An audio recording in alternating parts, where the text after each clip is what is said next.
Ya, Assalamualaikum warahmatullahi wabarakatuh. Perkenalkan, nama saya Agus Saputro, NPM 1808101010. Di sini saya akan menjelaskan tentang MVC. Nah, eee, apa sih dari MVC itu sendiri? Ya, eee, MVC adalah, di mana itu adalah sebuah konsep yang, mengatur tentang pembangunan aplikasi berbasis web, di mana, konsep tersebut itu membagi aplikasi web menjadi 3 bagian, di mana setiap bagian tersebut itu mempunyai fungsi dan juga tugas masing-masing. Nah, untuk bagian 3 bagian itu apa aja sih? Yang pertama yaitu adalah, model, view, dan controller.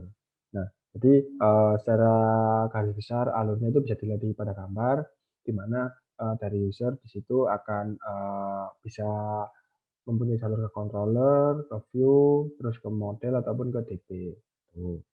Nah,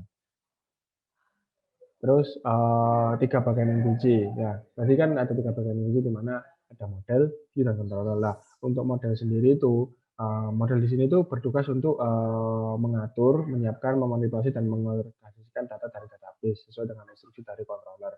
Jadi dari model ini itu, bekerja ketika terdapat tugas dari controller dan dikirimkan ke model, di mana nanti model, bertugas untuk, secara nggak langsung sih, secara garis besar itu seperti database. Nah, seperti itu.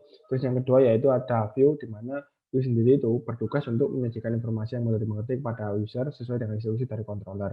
Jadi dari controller sendiri itu juga bisa, alurnya itu bisa menuju ke, view, di mana view sendiri ini, sebagai tampilan tampilan dari hasil controller menuju ke model.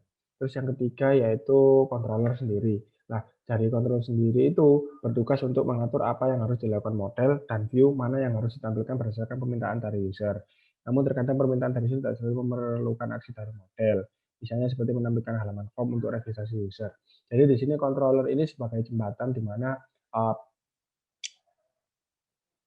controller ini menuju ke model, dan lalu selanjutnya dari model itu didapatkan data dan lalu diambilkan di view, seperti itu. Jadi view di sini itu gunanya menampilkan hasil controller yang memanggil model, seperti itu.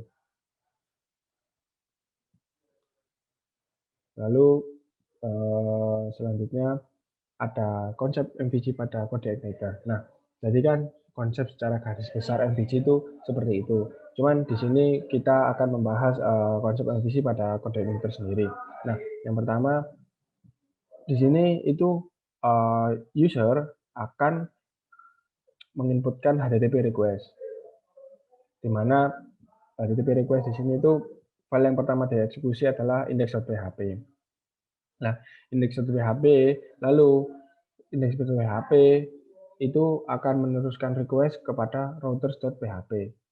Nah, routers.php akan mencari cache di server. Jadi, misal, cache diaktifkan, nanti dari routers akan menampilkan cache yang tersimpan jika diaktifkan. Jika tidak ada cache yang tersimpan atau cache dinonaktifkan, request akan dilanjutkan ke controller. Nah, setelah itu controller akan bertanggung jawab untuk mengambil data dari model dan merendernya ke dalam view dengan menggunakan library, plugin, dan helper yang ada. Jadi di sini controller di sini itu mengambil data dari model dan juga akan memproses menjadi tampilan yang akan ditampilkan di view. Seperti itu. Lalu, hasil view sendiri itu akan disimpan di cache dan cache itu nanti akan diteruskan sebagai tampilan di website dari pengguna, seperti itu. Ya, dari video saya ini, eee, mengutip dari 2 website, yaitu yang pertama website Jagoan Coding dan juga Penanti Kode. Nah, sekian penjelasan dari saya mengenai konsep MVC sendiri. Terima kasih, apabila ada salah kata mohon maaf. Wassalamualaikum warahmatullahi wabarakatuh.